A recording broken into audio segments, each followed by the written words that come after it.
কিন্তু একটা কথা শোনেন আমার, আমরা যখন মারা যাব না, আমরা মারা গেলে পরে 40 দিন তারা আমাদেরকে মনে রাখবে কিনা সন্দেহ আছে। বিশ্বাস করছেন না?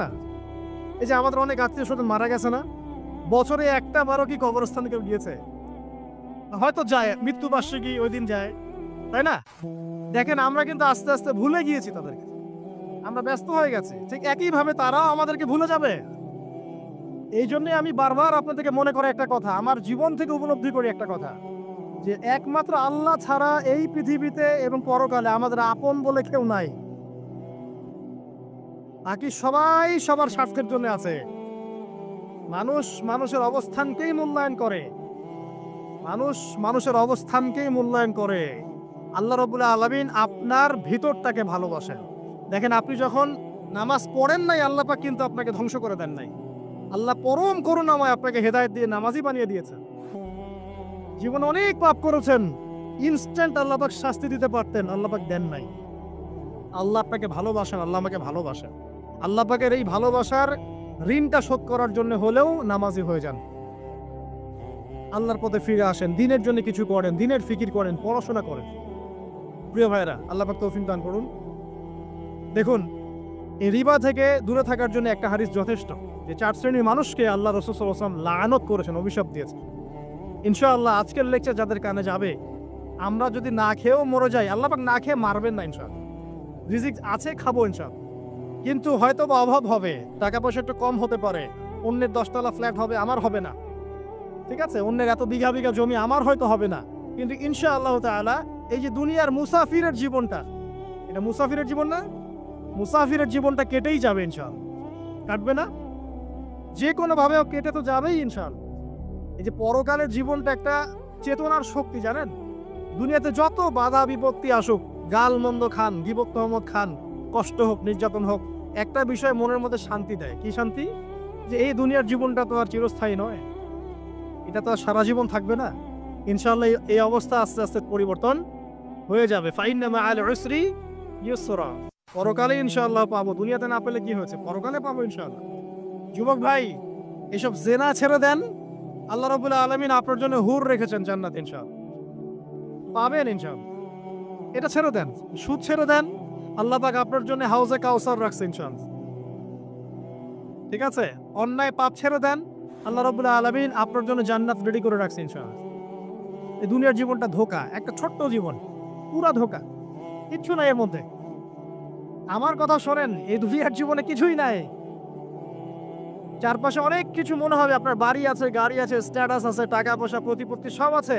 আদতে আপনি একা, আদতে আপনাকে একাই কবরে যাওয়া লাগবে, একাই আল্লাহর সাথে হিসেব নিকেশ দিতে হবে। কেউ নাই সাথে, আমারও সাথে কেউ নাই। কিন্তু আপনি মনে করছেন যে সেলিব্রিটিজম, বড় আমি পলিটিক্যাল নেতা হয়েছি, আমাকে সবাই চেনে, আমি ইকোনমিক সেক্টরে লিড দেই, রাষ্ট্রকে লিড দেই, আমি ধর্মতাত্ত্বিক ক্ষেত্রে লিড দেই, আমাকে দেখলে মানুষ বাহবা দেয়, ইত্যাদি ইত্যাদি।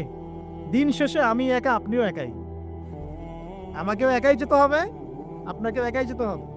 এগুলো সব চারপাশের খালি অন্ধ মোহ, আর কিছু না। তো এই মোহের মধ্যে ঢুকে পড়বেন না, আল্লাহ পাক তৌফিক এনায়েত করুন। নবী সাল্লাল্লাহু আলাইহি ওয়াসাল্লাম বারবার বলতেন, আল্লাহুম্মা ইন্নী আউযু বিকা মিন ফিতনাতিদ দুনিয়া, বলতেন না? হে আল্লাহ, আমি এই দুনিয়ার ফিতনা থেকে তোমার কাছে আশ্রয় প্রার্থনা করছি। ওয়া ইন্নী আউযু বিকা মিন ফিতনাতিন নিসা, আমি মহিলাদের ফিতনা থেকেও আশ্রয় প্রার্থনা করছি। আরো দোয়া করতেন, আল্লাহুম্মা ইন্নী আউযু বিকা মিন আযাবিল কবর, হে আল্লাহ, আমি কবরের আযাব থেকে আশ্রয় প্রার্থনা করছি। ওয়া আযাবি জাহান্নাম, জাহান্নামের আযাব থেকে আশ্রয় প্রার্থনা করছি। ওয়া মিন ফিতনাতিল মাহইয়া ওয়াল মামাত, জীবন মৃত্যুর ফিতনা থেকে আশ্রয় প্রার্থনা করছি। ওয়া মিন শাররি ফিতনাতিল মাসিহিদ দাজ্জাল, এবং দাজ্জালের ফিতনা থেকে আশ্রয় প্রার্থনা করছি। দাজ্জালে পরে আসবো ইনশাআল্লাহ। দাজ্জাল নিয়ে আলোচনা করলে আবার কিছু মানুষ খারেজি ট্যাগ লাগাই দিতে পারে, ওই জন্য এদিকে আমি এখন যাচ্ছি না। হ্যাঁ, সামনে আসি। রিবা, রিবার বিষয়টা বলছিলাম। আইয়ামে জাহিলিয়াতের যে সেই রিবা এখনকার বিশ্বে আছে কি নাই বলেন? ওই সময় না হয় মক্কায় ছিল, এখন কি সারা বিশ্বব্যাপী নাই?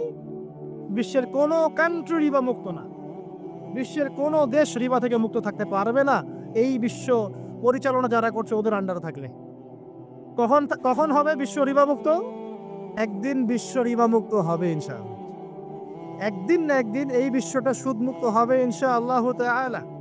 তখন জালেম পার পাবে না, মাজলুমের রক্ত শ্রম বৃথা যাবে না ইনশাআল্লাহ।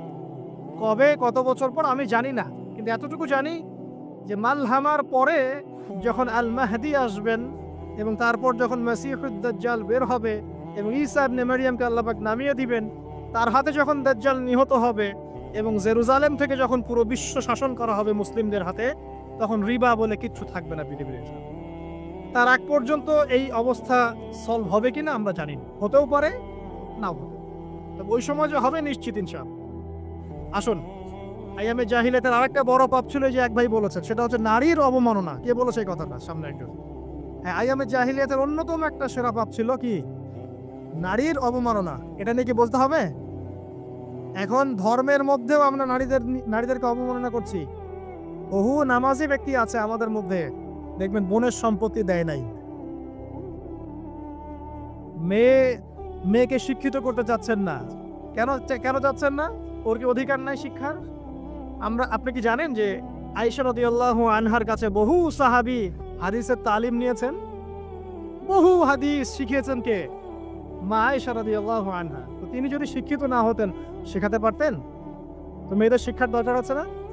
হ্যাঁ, কি বিষয় দরকার? তাদের উপযুক্ত পরিবেশ নিশ্চিত করতে হবে, নিরাপত্তা, পর্দা এগুলো নিশ্চিত করতে হবে। তারপরে মেয়েদেরকে আপনি অবশ্যই শিক্ষিত করুন।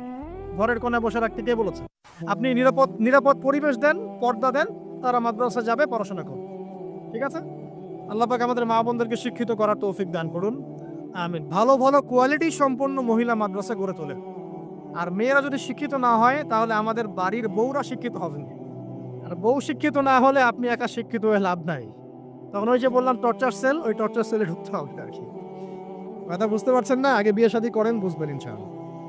যারা করেছেন তারা অলরেডি হাসছে যে মিটমিট করে দেন। ঠিক আছে? আচ্ছা, সামনে আসেন। দেখেন মেয়েদের অবমাননা কিভাবে দেখাবো। সবচেয়ে বড় অবমাননা হচ্ছে ওদের দেহটাকে আমরা এখন পণ্য বানিয়েছি। এই যে পর্নোগ্রাফি দেখেন, এই মেয়েগুলোর ইজ্জতের কোনো দাম নাই। মানে তাদের দেহটাকে একটা ব্যবসার সামগ্রী বানানো হয়েছে। এবং আমি একটা লেকচার দিয়েছিলাম ঢাকায়, নীল দর্পণ, দেখবেন অনলাইনে আছে।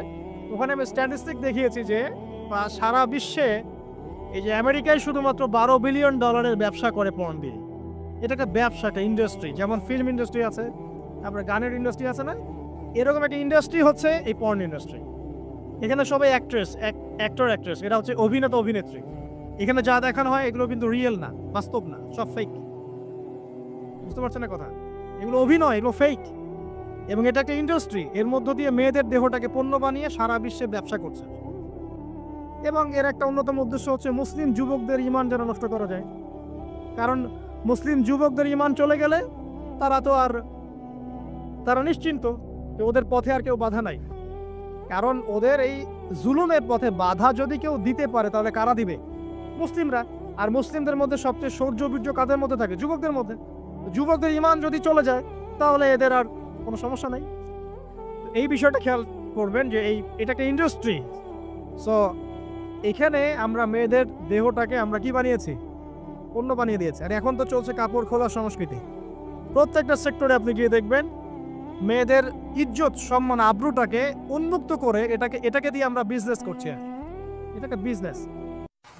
এখানে সমাধান কি? সমাধান আয়েশা রাদিয়াল্লাহু আনহা। সমাধান কে? সমাধান ফাতিমা রাদিয়াল্লাহু আনহা। সমাধান কে? সমাধান খাদিজা রাদিয়াল্লাহু আনহা। আমাদের মা, আমাদের বোন, আমাদের স্ত্রীদেরকে তাদের মতো করে মানুষ করতে হবে, গড়ে তুলতে হবে ইনশাআল্লাহ। দেখবেন নারীর সত্যিকারের সম্মান নিশ্চিত হবে ইনশাআল্লাহ। ইসলাম কি কখনো বলেছে যে মেয়েরা কাজ করতে পারবে না, পড়াশোনা করতে পারবে না ইত্যাদি? এই নাস্তিকরা তথ্যন্ত যুক্তি দিয়ে আক্রমণ করে। কে বলেছে সমস্যা? এমন ইসলামিক স্টেট আছে যেখানে একটা স্টুডিও, মনে করে স্টুডিও, ছবি তোলা হয় কথার কথা, সেখানে সব কর্মী মহিলা, কোনো পুরুষ নাই। একটা মাদ্রাসা, সমস্ত কর্মী মহিলা, কোনো পুরুষ নাই। একটা স্কুল, সবাই মহিলা, কোনো পুরুষ নাই। ওখানে মেয়েরাই পড়ে, মেয়েরাই শেখায়। জায়েজ না জায়েজ বলেন? একটা নিরাপদ পরিবেশে যদি মেয়েরাই মেয়েদের দায়িত্ব নিয়ে পড়াশোনা করায়, ব্যবসা করে, অন্য কিছু করে, জায়েজ না জায়েজ? তাহলে পরিবেশ নিশ্চিত করাটা হচ্ছে চ্যালেঞ্জ।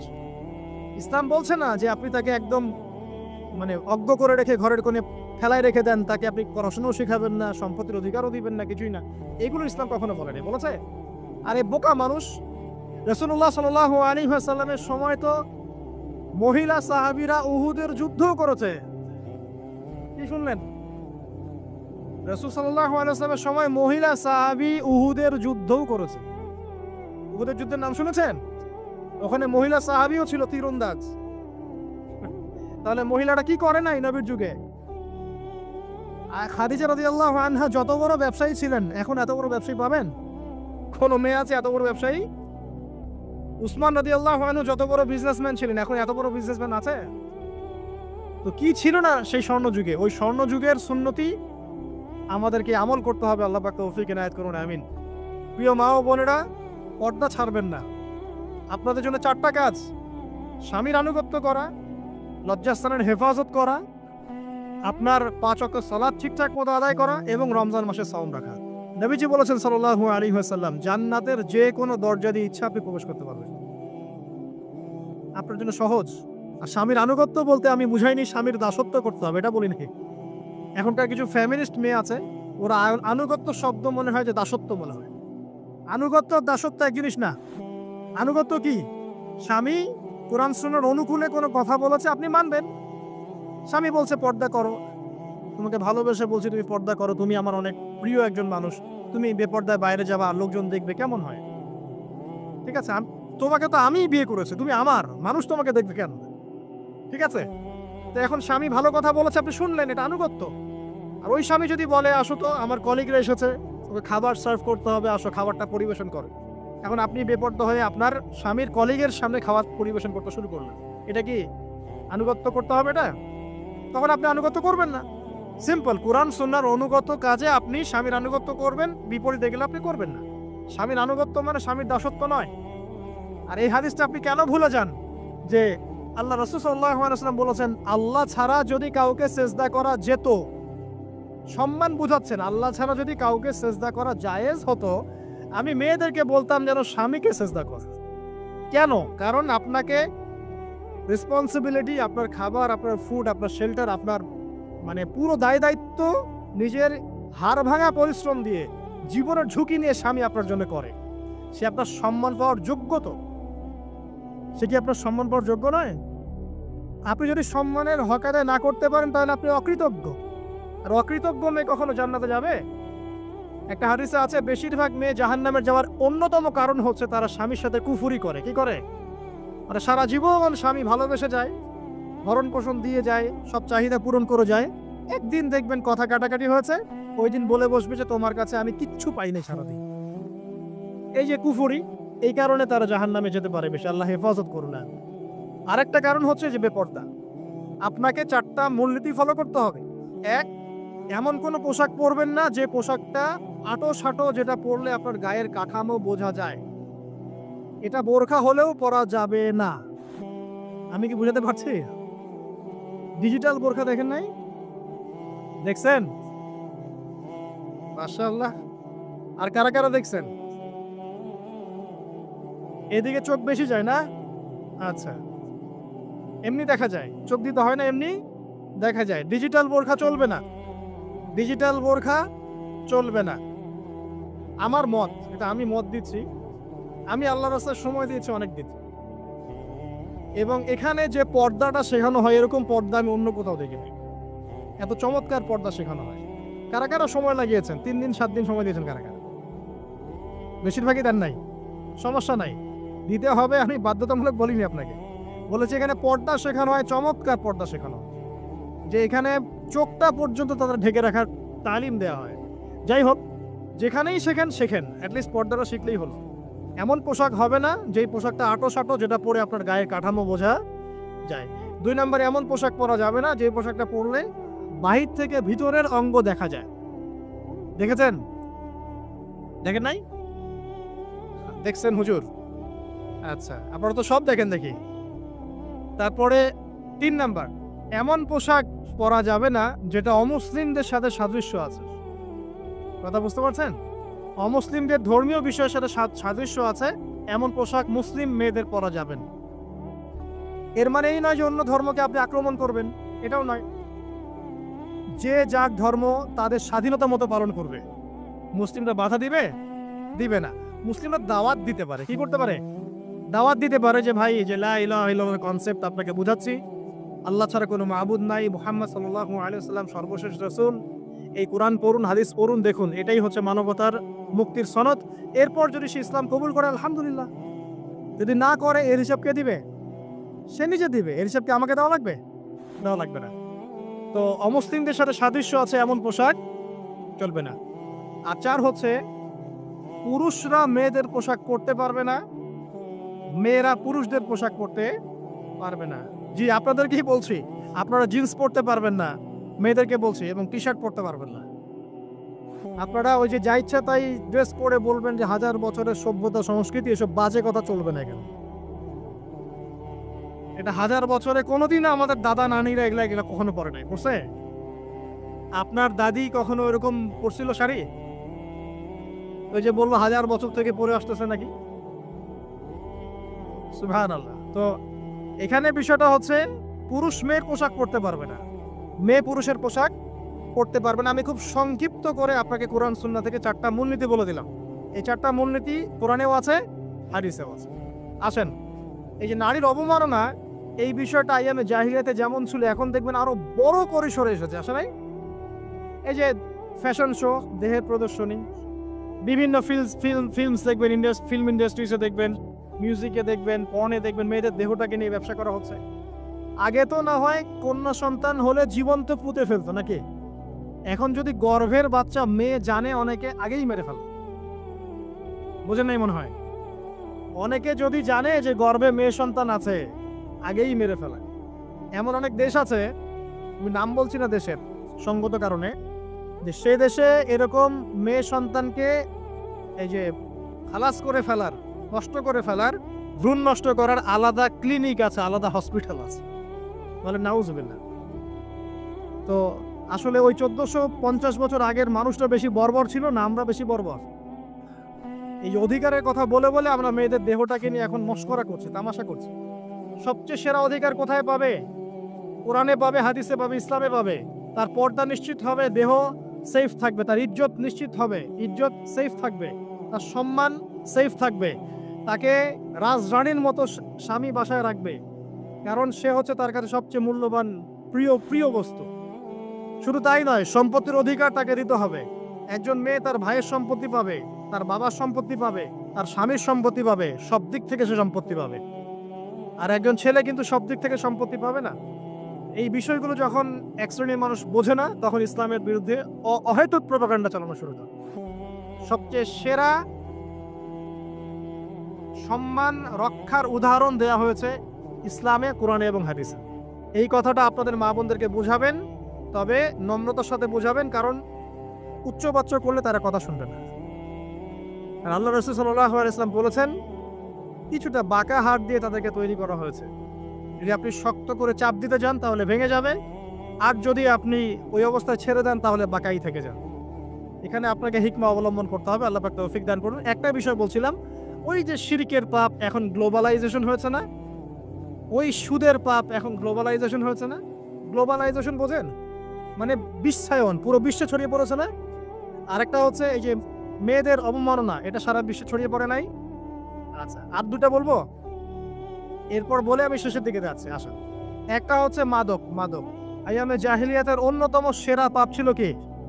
মাদক। ওই যে বলছেন জাহিলি যুগ, কেন বলছেন জাহিলি যুগ? বিকজ ওইখানে মাদক খেত মানুষ বেশি। এখন বলেন, ওখানে না হয় মক্কায় মাদক খেত মানুষ, এখন সারা বিশ্বে মাদক ছড়িয়ে পড়ে নাই? বেশি না কম? এখন এই যে নতুন নতুন মাদক আসছে, ইয়াবা, আরো নাকি কি কি আসছে নতুন নতুন, আমরা নামও জানি না। এই যে গাজার নাম জানি, ফেন্সিডিলের নাম জানি, আর কি কি আছে? হিরোইন, বলেন না দু একটা, আফিম, আর কি আছে? হ্যাঁ, রেন্ডি, সুবহানাল্লাহ, এই নামও কখনো শুনি নাই আমি। আচ্ছা শোনেন, বিষয়টা হচ্ছে, দেখুন এই বিষয়টা কি হালাল না হারাম? আচ্ছা, এটাকে যদি আমরা হালাল করে নেই তাহলে কি হবে? কুফরি হবে না শিরক হবে? শিরক কুফর দুটোই হচ্ছে। কিন্তু এখন মক্কার কিছু মানুষ মাদক খেয়েছে বুঝলাম, আল্লাহ রাব্বুল আলামিন ধাপে ধাপে এখান থেকে বের করেছেন। প্রথমে বলেছেন মদ খেয়ে নামাজের ধার কাছে যেও না। হ্যাঁ, তারপরে বলেছেন এই যে মাদকে কিছুটা উপকার আছে কিন্তু বেশি ক্ষতি। তারপর বলেছেন খেয়ে নামাজের কাছে যেও না। তারপর ধাপে ধাপে শেষের দিকে এসে আল্লাহ পাক বলেছেন যে এটাকে ছেড়ে দাও। সূরা মাইদায় পড়ে দেখেন এটা শয়তানের কাজ। তখন সাহাবায়ে কেরাম রাদিয়াল্লাহু আনহুম পুরোপুরি মাদক থেকে নিজেদেরকে মুক্ত করলেন। এরপরে কি কখনো তারা মাদক ছুঁয়েও দেখেছেন? বরং মাদক দ্রব্য সেবন করলে 40টা লাঠি বেত্রাঘাত করতে হয় ইসলামিক শাস্তি। কয়টা লাঠি? আর ওমর রাদিয়াল্লাহু আনহুর সময়ে 40 লাঠিকে বাড়িয়ে 80 লাঠি করা হয়েছে। কত লাঠি? 80 লাঠি। কিন্তু আরো একটা পাপের শাস্তি আছে, বলবো? অপবাদ। এখন যেটা বেশি দেওয়া হয়, অপবাদ, মিথ্যা অপবাদ।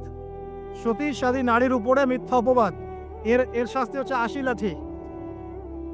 আবার 100 লাঠির শাস্তি আছে, 100 লাঠি। এটা কিসের জানেন? জিনা। জিনা এই যে যারা করছেন, এর শাস্তি হচ্ছে 100 লাঠি। তাও জনসম্মুখে দিতে হবে, গোপনে না। আর 1 বছরের জন্য এলাকা ছাড়া করতে হবে। রজম একটা শাস্তি আছে, রজম। এটা কি? রজম মানে পাথর নিক্ষেপ করে হত্যা। এটা তো বর্বর, তাই না? অমানবিক, মধ্যযুগীয়। এসব কথা শুনছেন না?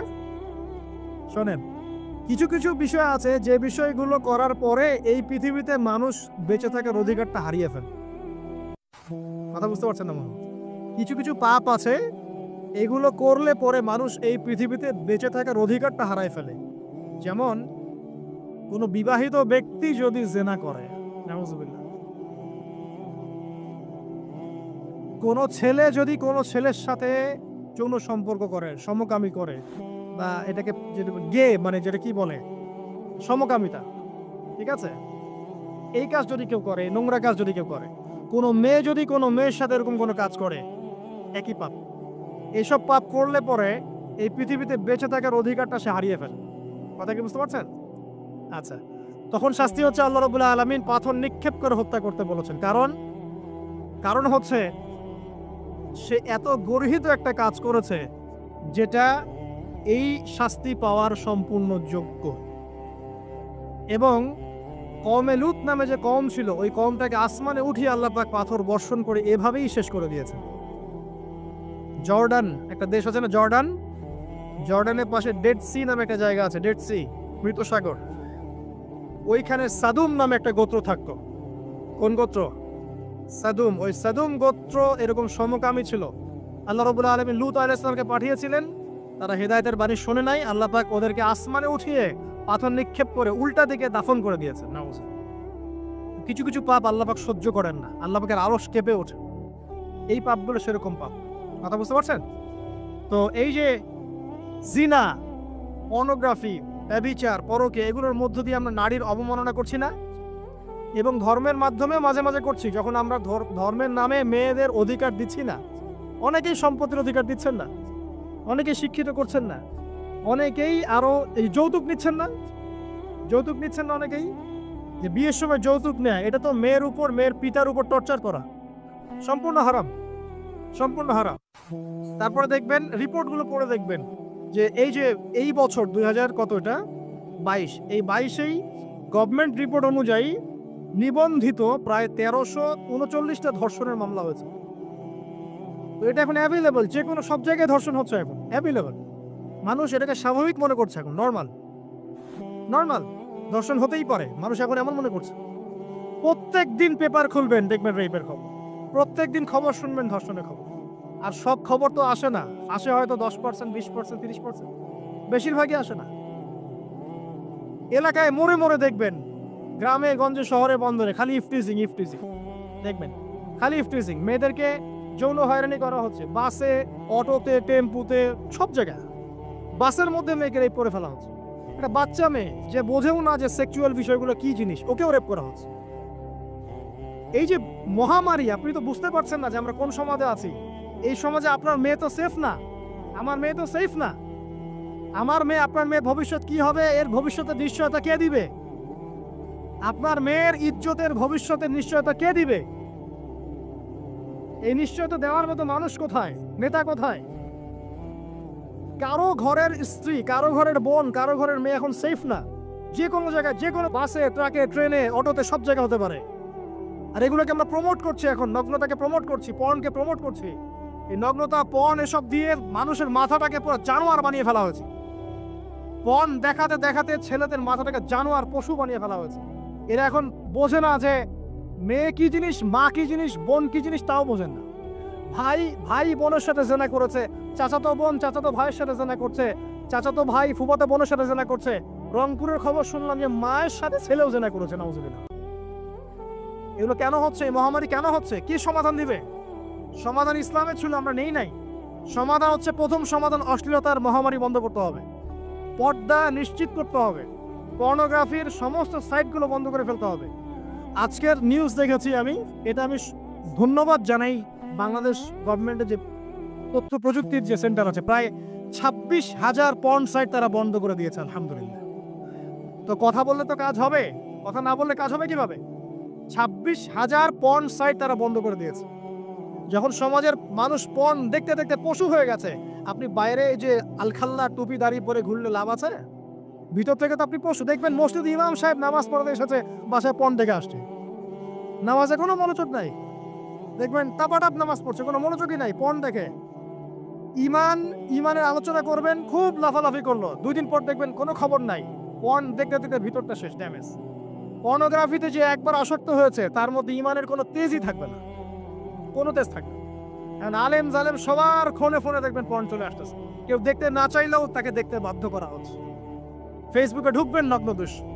এই নগ্নতা দিয়ে, এই পর্নোগ্রাফি দিয়ে, এই যে মিডিয়ার মধ্যে দিয়ে প্রমোটিংটা দিয়ে ব্যভিচার ছড়িয়ে দেয়া, জেনা ছড়িয়ে দেয়া, অশ্লীলতা ছড়িয়ে দেয়া, পরকীয়া ছড়িয়ে দেয়া, এর মধ্য দিয়ে নারীর সম্মান, দেহ, ইজ্জতকে আমরা এখন রাস্তার সাথে মিশিয়ে দিয়েছি।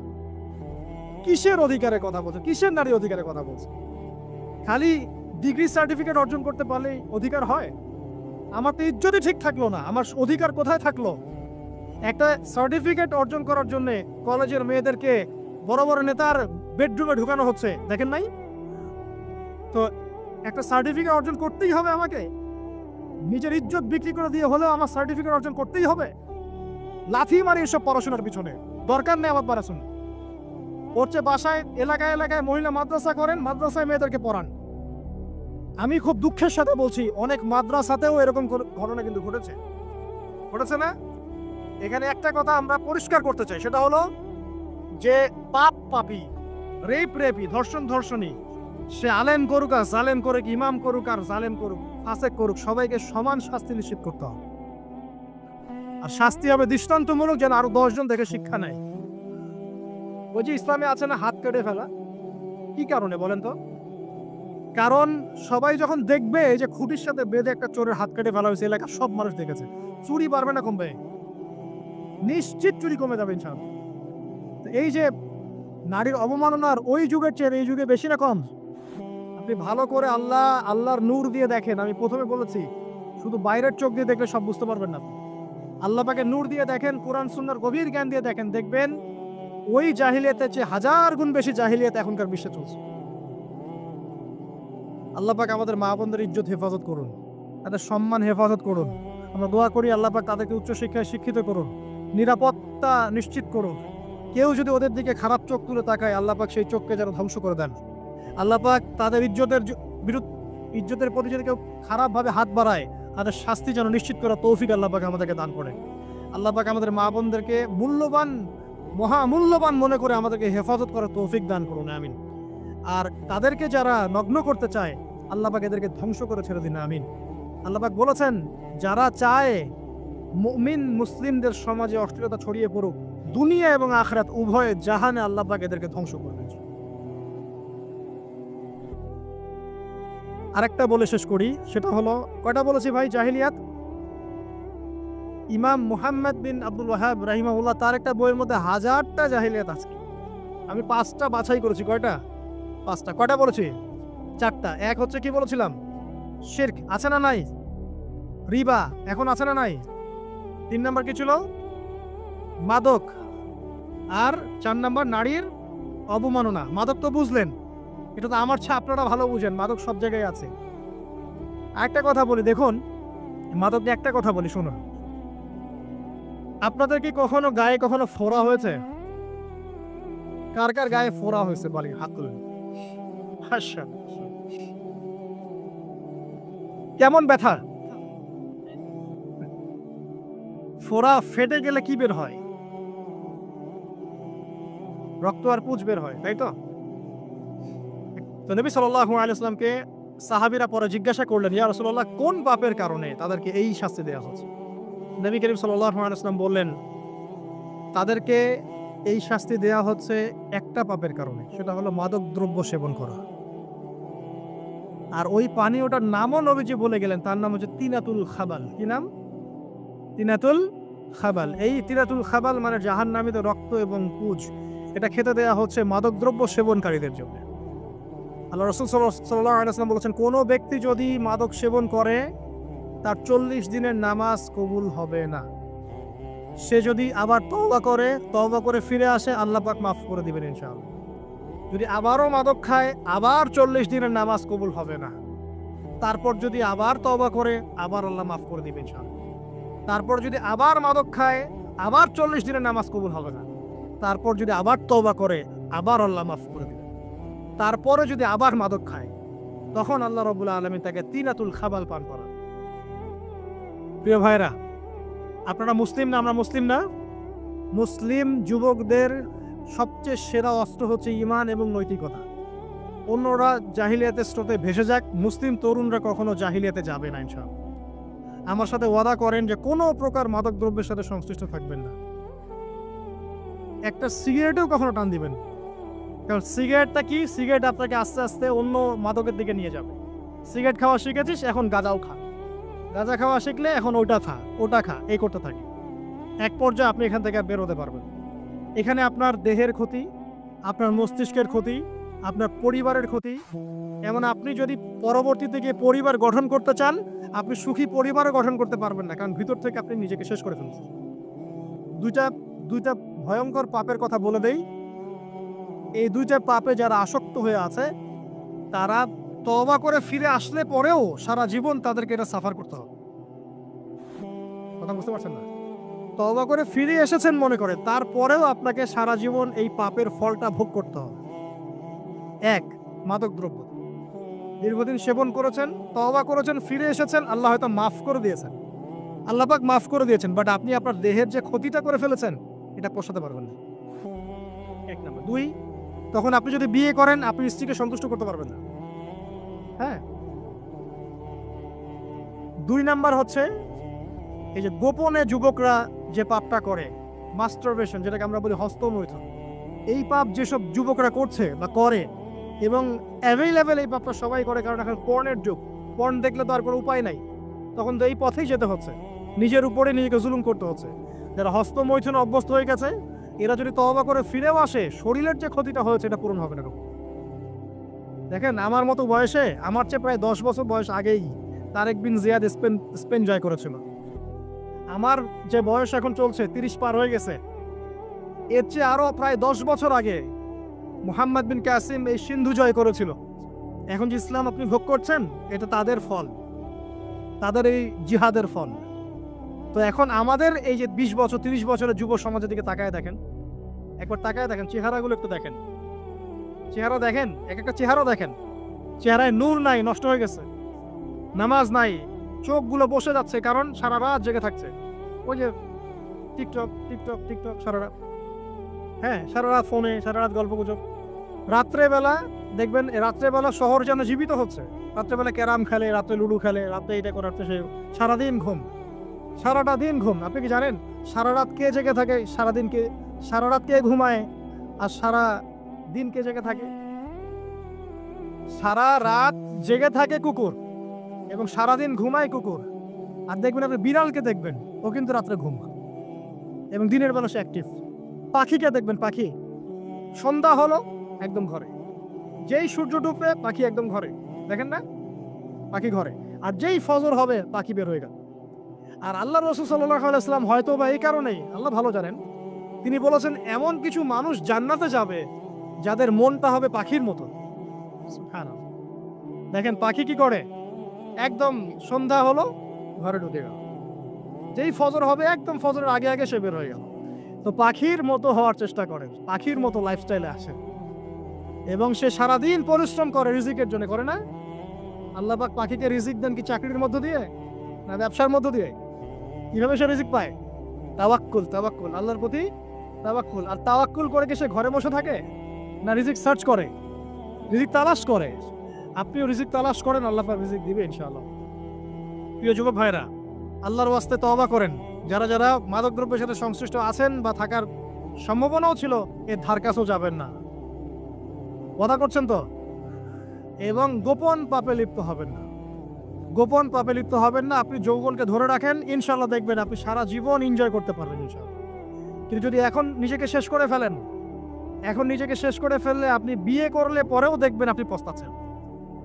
ওই যে কলিকাতা হারবালে যেতে হবে, মডার্ন হারবালে দৌড় দিতে হবে। আর সব হারবাল টারবাল খেয়ে লাভ হয় না। কারণ কি? কারণ আল্লাহ প্রদত্ত যে নেয়ামত সেটা আপনি নষ্ট করে ফেলেছেন। এখন এইটার আপনি ক্ষতিপূরণ দিতে পারবেন না। অতএব জীবনটাকে সিরিয়াসলি নেন। মুসলিম তরুণ যুবকদেরকে উদ্দেশ্যে বলছি যে আপনারা কায়িক পরিশ্রম করেন, কায়িক পরিশ্রম করেন। 5 ওয়াক্ত সালাতটা আল্লাহর ওয়াস্তে নামাজে মসজিদে এসে পড়েন। বেশি কিছু করতে বলছি না ভাই, আমার কথা শোনেন, বেশি কিছু করতে বলছি না। আল্লাহর ওয়াস্তে 5 ওয়াক্ত নামাজটা মসজিদে পড়েন, পারবেন না?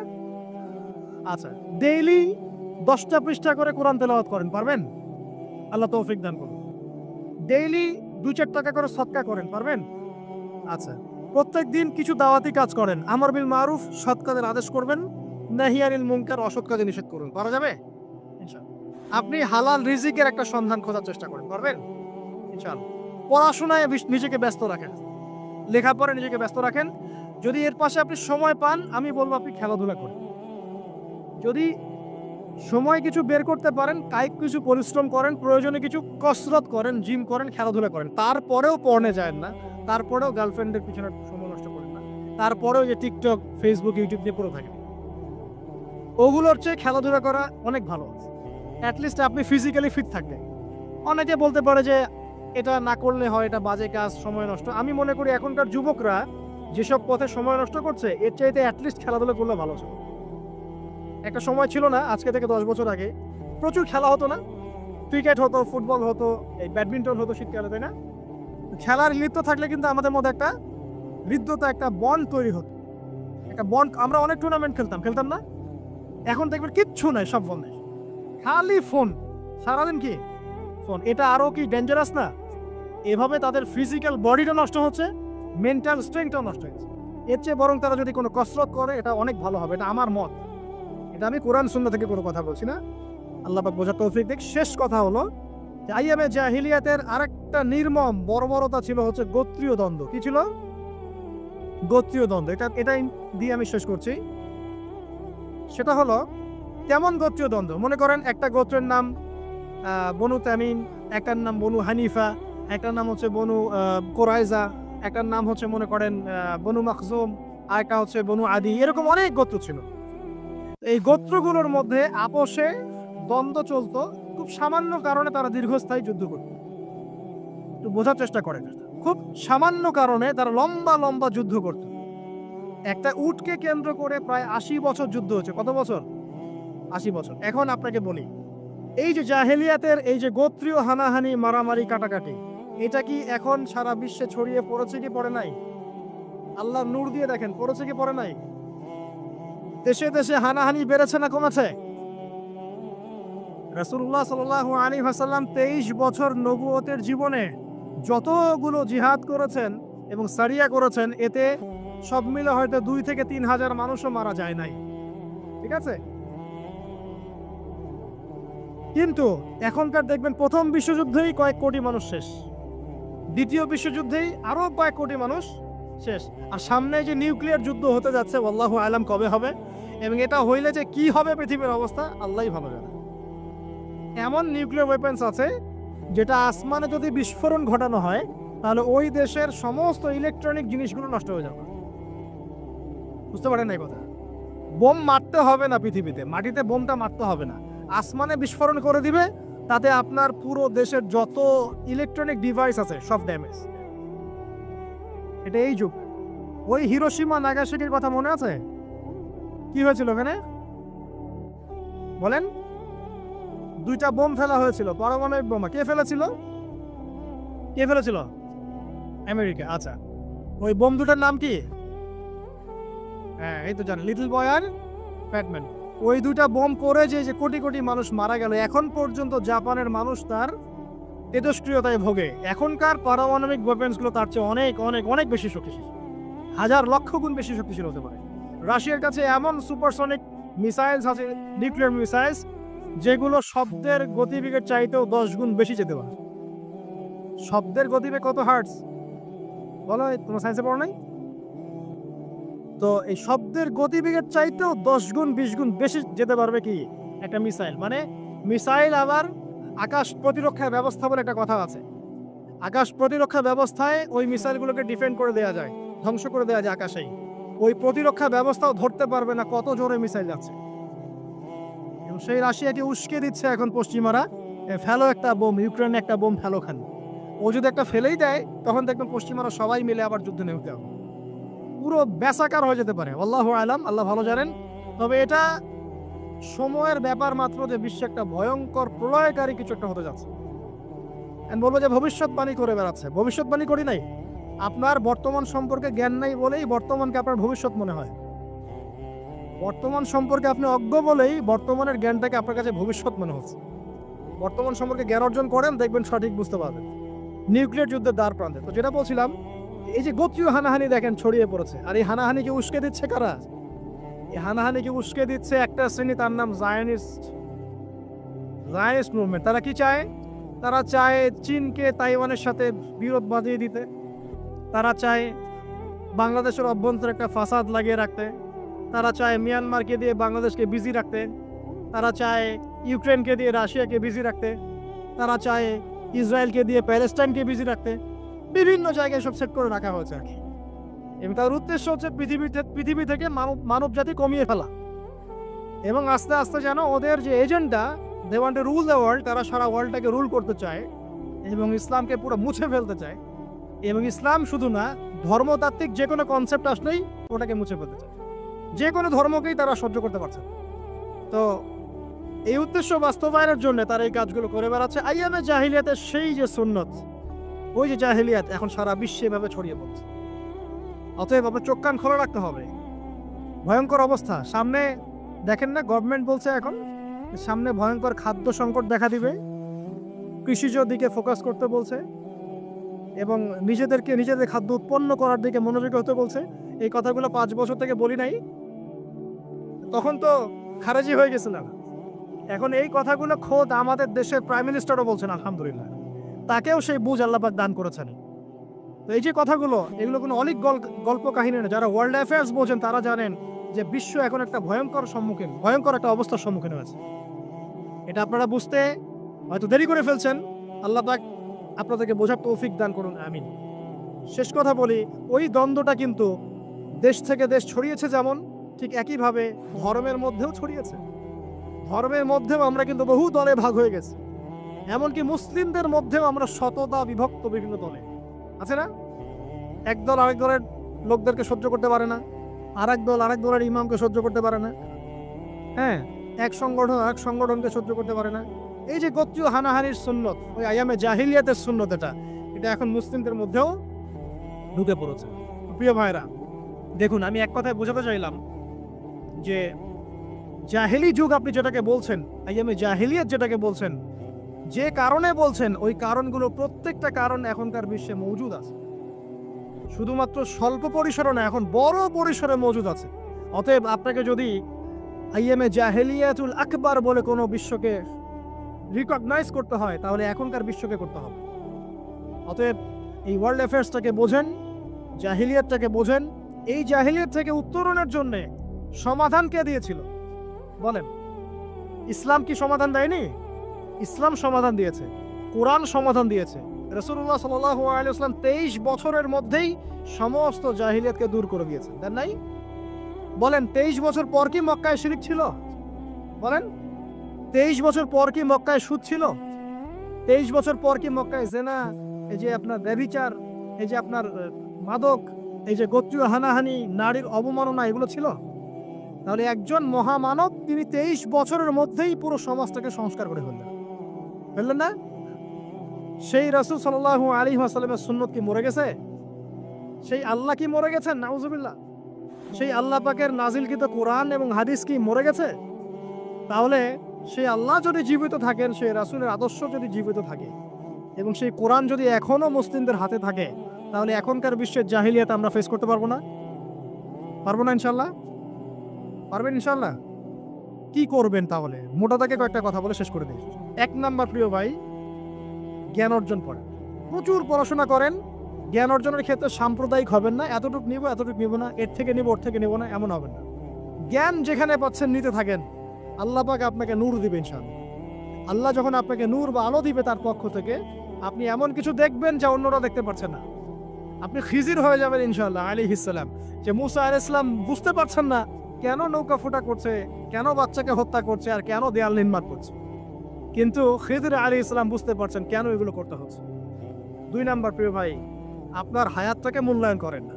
আজকে তওবা করে ফিরে আসেন, 5 ওয়াক্ত নামাজি হয়ে যান, সময় অপচয় বন্ধ করেন, যৌবনকালটাকে কাজে লাগান, সিরিয়াস হন, জীবনটার ব্যাপারে সিরিয়াস হন। জীবনটা কিন্তু হেলায় খেলার বিষয় না। একবার চলে গেলে, একবার মৌত হয়ে গেলে কান্নাকাটি কোটি কোটি বছর করলে আল্লাহ পাক আর দ্বিতীয়বার পৃথিবীতে ফিরাই দিবে না, দিবে? তো কি কারণে আমরা আমাদের সময়টাকে হেলায় নষ্ট করছি? সুযোগ আছে কোনো সুযোগ নাই। যেই কাজের পরকালীন কোনো ফায়দা নাই সেই কাজে আমি নাই, সোজা কথা বোঝেন?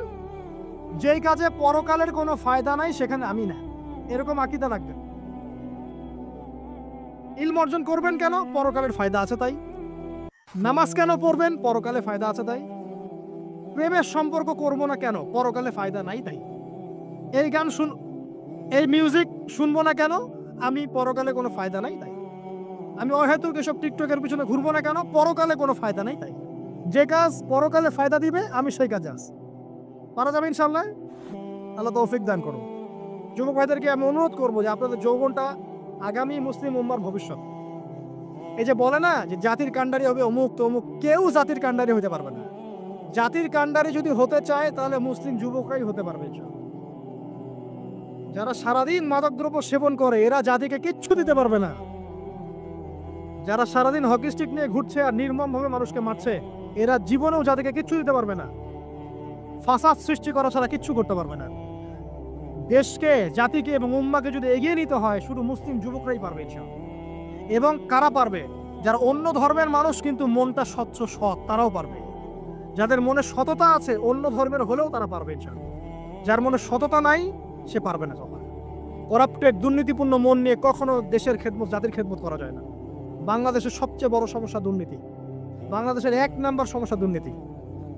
দুর্নীতি যদি না থাকতো আর সমস্ত কালো টাকা যদি সাদা করা যেত, বাংলাদেশের মানুষকে আজকে না খেয়ে মরতে হতো না। সামনের দিনগুলো কঠিন হবে, ভয়াবহ হবে, এটা সবাই বুঝতে পারছে, হয়তো শুধু আপনারা পারছেন না। আল্লাহ পাক আপনাদেরকে বোঝার তৌফিক দান করুন, আমিন। সামনে যান, নিজের জীবনকে কাজে লাগান, যৌবনকে কাজে লাগান, একটা হালাল রিজিক সার্চ করেন। অল্প রিজিকে সন্তুষ্ট হয়ে যান, উচ্চাভিলাষী হবেন না। উচ্চাভিলাষী হওয়ার দরকার নাই, যতটুকু আসছে আলহামদুলিল্লাহ এটুকুর মধ্যেই সন্তুষ্ট থাকেন। সামনে যাবেন, আদর্শ পরিবার গড়বেন, পরিবারের মধ্যে ইসলাম থাকবে। পরিবারের পিতা হবে ইব্রাহিম, পরিবার সন্তান হবে ইসমাইল, পরিবারের স্ত্রী হবে হাজরা অথবা সারা আলাইহিস সালাম। দিনদার ছেলে নাই, বিয়ে নাই, দিনদার মেয়ে নাই, বিয়ে নাই। ওই যেটা আপনি মনে করছেন রূপ সৌন্দর্য হাবিজাবি কিচ্ছু থাকবে না ভাই, কিচ্ছু থাকবে না। 1 বছর 2 বছর পরে সব শেষ। দিনদার স্ত্রী পাবেন, চোখ বন্ধ করে বিয়ে করে ফেলেন। আর দিনদার স্বামী পাবেন, বিয়ে করে ফেলেন। আমার স্বামী কত বড় ব্যাংকের চাকরি করে, কত বড় ডিগ্রি, কত বড় সার্টিফিকেট, এটা পরের ইস্যু। আগের ইস্যু হচ্ছে আমার স্বামী নামাজ পড়ে কিনা, এই লোক আমার স্বামী হতে যাচ্ছে, এর দাড়ি আছে কিনা, ইসলাম পালন করে কিনা, ইসলামের প্রতি ভালো ধারণা আছে কিনা, সে আমাকে পর্দায় রাখবে কিনা, এগুলো বড় জিনিস। পরিবার গড়ব ইসলামিক ভিত্তিতে, ইসলাম নাই পরিবার নাই। এমনকি পরিবার গড়ার পরেও যদি দেখেন যে পরিবারের সদস্যদেরকে বোঝাতে আপনি ক্লান্ত হয়ে যাচ্ছেন, পরিবারের সদস্যদেরকে দিন বোঝাতে আপনি ক্লান্ত, কিছুতেই দিন বুঝতে চায় না, আপনি আসহাবুল কাহাফ হয়ে যান, তাও ভালো। বুঝেন নাই? আপনি নিজের চরকায় তেল দেন, ওটা বাদ দেন, ওর কবরের হিসাব ওর উপর ছেড়ে দেন, আপনি ইব্রাহিম হয়ে যায়, আপনি আসহাবুল কাহাফ হয়ে যান, তাও ভালো। ইসলাম নিয়ে কোনো কম্প্রোমাইজ নাই। পরিবারের সদস্যরাও যদি আল্লাহর পথে চলার ক্ষেত্রে প্রতিবন্ধকতা সৃষ্টি করে, বাদ দিয়ে দেন, দরকার নেই।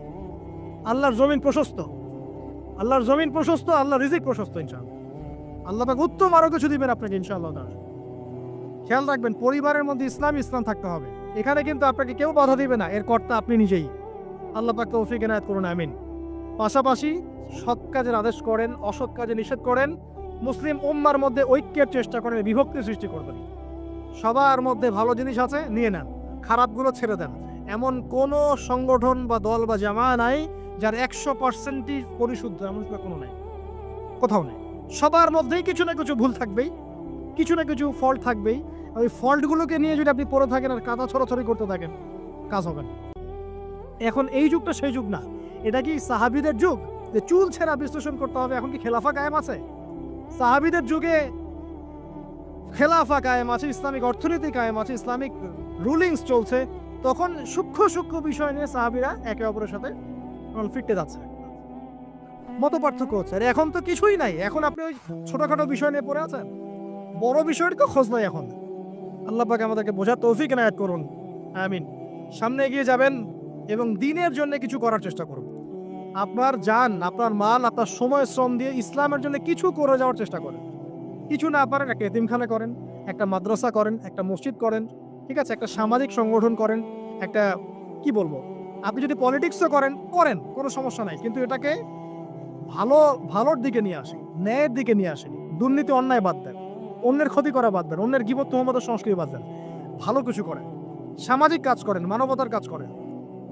আপনি যদি লিখতে পারেন লিখেন, বলতে পারলে বলেন। আপনি কিছু করতে পারেন না, অ্যাটলিস্ট আপনি ইসলামপন্থীদেরকে সাপোর্ট দেন, আপনার সম্পদ দিয়ে, আপনার অর্থ দিয়ে সাপোর্ট করেন। কিচ্ছু করতে পারছেন না, কিছুই করার ক্ষমতা নাই, নিজেকে নিয়ে ব্যস্ত থাকেন, আগুন উস্কে দিয়েন না। মনে করেন আপনার কিছু করারই ক্ষমতা নাই, কোনো যোগ্যতা নাই, ঠিক আছে, আপনি চুপ থাকেন, অ্যাটলিস্ট আপনি আগুন উস্কে দিয়েন, নিজেকে নিয়ে ব্যস্ত থাকেন, আপনি আপনার কাজ করেন। আল্লাহ পাক আমাদের সবাইকে দিনের জন্য কিছু করার তৌফিক দান করুন, আমিন। আর সবশেষ কথা হচ্ছে যে বর্তমান অর্থনীতি, সমাজনীতি, বিশ্ব ওয়ার্ল্ড পলিটিক্স, এগুলো খুব ভালো করে পড়াশোনা করবেন, করে কোরআন সুন্নাহর সাথে মেলাবেন, আখিরুজ্জামানের হাদিস এবং আয়াতগুলোকে স্টাডি করেন, সমসাময়িক প্রেক্ষাপটের সাথে এই পরিস্থিতিগুলো মেলানোর চেষ্টা করেন। দেখবেন আপনার চোখ আল্লাহ খুলে দেবে ইনশাআল্লাহ। এবং ইনশাআল্লাহ আযজা ওয়া জাল আপনি এমন কিছু সলিউশন জাতির সামনে উপস্থাপন করতে পারবেন যেটা আর 10 জন পারছে না ইনশাআল্লাহ। সর্বপ্রথম কথা, ব্যক্তিকে পরিশুদ্ধ করি, আত্মশুদ্ধি অর্জন করি, আল্লাহর হুকুম আহকামগুলো পালন করি, পরিবার গঠন করে হালাল রিজিক সার্চ করি। এরপরে আমি দিনের জন্য কিছু করার চেষ্টা করি।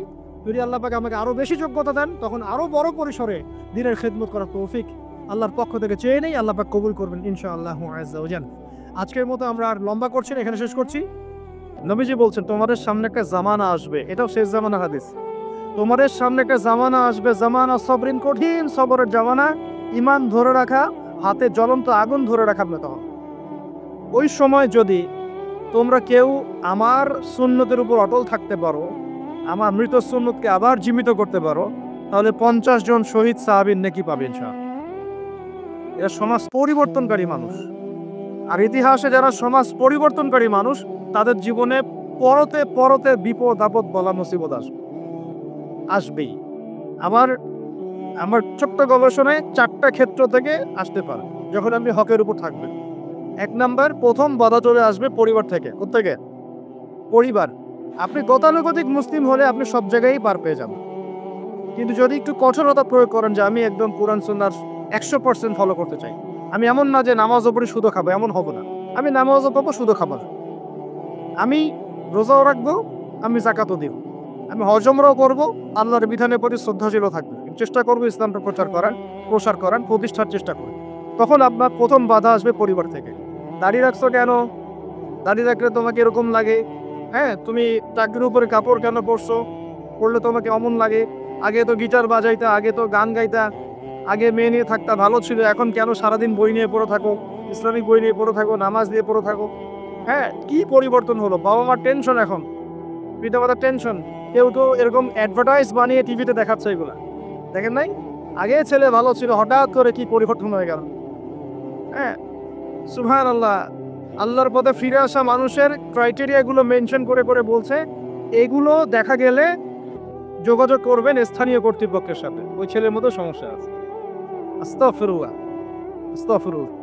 একজন ব্যক্তি গিটার বাজাতো, গান গাইতো, মাদকের সাথে ছিল, মেয়ে নিয়ে ফুর্তি করতো, সেখান থেকে সে নামাজ পড়ছে, এই জন্য কি সে জঙ্গি হয়ে যাবে?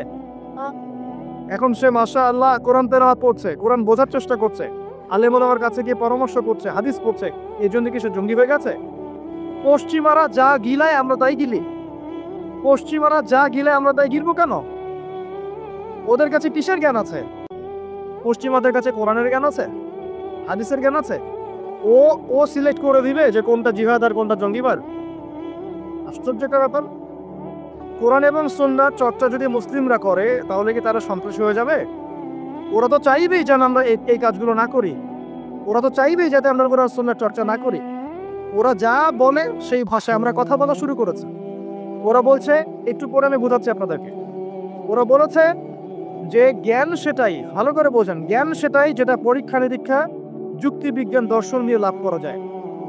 আর আমরা বলছি আল্লাহর ওহী হচ্ছে চূড়ান্ত জ্ঞান। আল্লাহর ওহী কি? চূড়ান্ত জ্ঞান।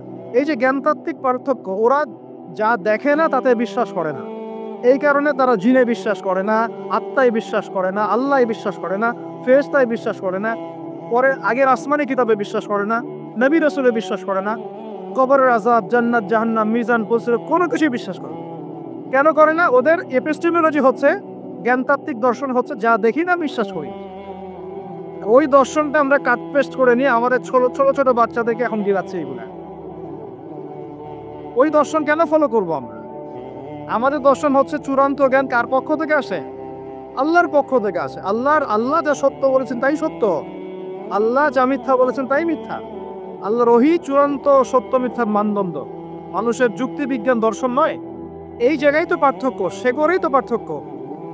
এই জ্ঞানতাত্ত্বিক সংজ্ঞায় পার্থক্য বলেই তো আপনাকে ডারউইনের মতবাদ পড়াচ্ছে, কারণ সে তো বিশ্বাসই করে না যে মানুষকে আল্লাহ সৃষ্টি করেছে। আর আমরা বিশ্বাস করি আদম আলাইহিস সালামকে সৃষ্টি করেছেন কে? অতএব এই মতবাদের আমাদের কোনো প্রয়োজন নাই, কারণ আমরা তো জানি কোরআনে আল্লাহ পাক এটা বলেছে। যে জানে না, যার কাছে কোরআন নাই, যার কাছে হাদিস নাই, তার ওই মতবাদের প্রয়োজন আছে, আমার তো নাই। ওরা যা বলে আমরা তাই গেলার চেষ্টা করি। ওরা এগুলো সংজ্ঞা শিখিয়ে দিয়েছে যে মুসলিম যুবকরা এরকম এরকম করলে তারা খারাপ হয়ে যাবে, এখন বাস এটা প্রচার করা হচ্ছে। আশ্চর্য বিষয়।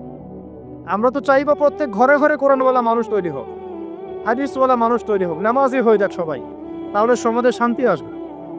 একজন নামাজি ব্যক্তি বেশি ভদ্র হয় না বেনামাজি ভদ্র হয়? বলেন। নামাজ মানুষকে শৃঙ্খলা শেখায় না, কোরআন মানুষকে মানবতা শেখায় না। কোরআন সুন্নাহর কোনো জায়গায় কি বলা আছে নিরপরাধ কোনো মানুষকে হত্যা করতে হবে? বরং আমি তো একটা আয়াত বললাম, কেউ যদি একজন মানুষের জীবন বাঁচায়, সূরা মাইদা আল্লাহ পাক বলছেন, কেউ যদি একজন মানুষের জীবন বাঁচায় সে যেন পুরো মানব জাতিকে বাঁচালো, বলি আলহামদুলিল্লাহ। আর কেউ যদি কোনো মানুষকে অন্যায়ভাবে হত্যা করে সে যেন পুরো মানব জাতিকে হত্যা করে।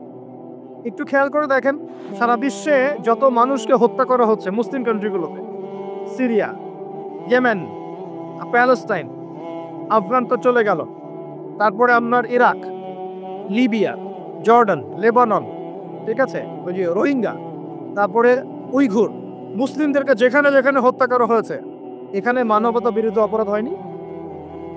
এটাকে সন্ত্রাসবাদ বলা যায় না? এটা ওদের জঙ্গিবাদ নয় কি? তাহলে প্রকৃত অর্থে সন্ত্রাসী এবং জঙ্গি কারা? মুসলিমরা না ওরা? যখন নিরপরাধ মাসুম বাচ্চাদেরকে বোম মেরে হত্যা করা হয়, মা বোনদেরকে ইজ্জত নষ্ট করা হয়, আমাদের মুসলিম ভাইদেরকে পাখির মতো গুলি করে হত্যা করা হয়, তখন এই মতবাদ থাকে না? তো এদের কাছ থেকে আমাদেরকে শিখতে হবে কোনটা ন্যায় কোনটা অন্যায়। এগুলো চলতে থাক, কিন্তু এই চলা ইনশাআল্লাহ তাআলা বেশি দিন সাস্টেইন করবে না ইনশাআল্লাহ। কারণ আমরা শেষ জামানার ছাত্র, আমরা জানি যে এই জুলুম ইনশাআল্লাহ তাআলা এই বিশ্বের বেশি দিন থাকবে না ইনশাআল্লাহ।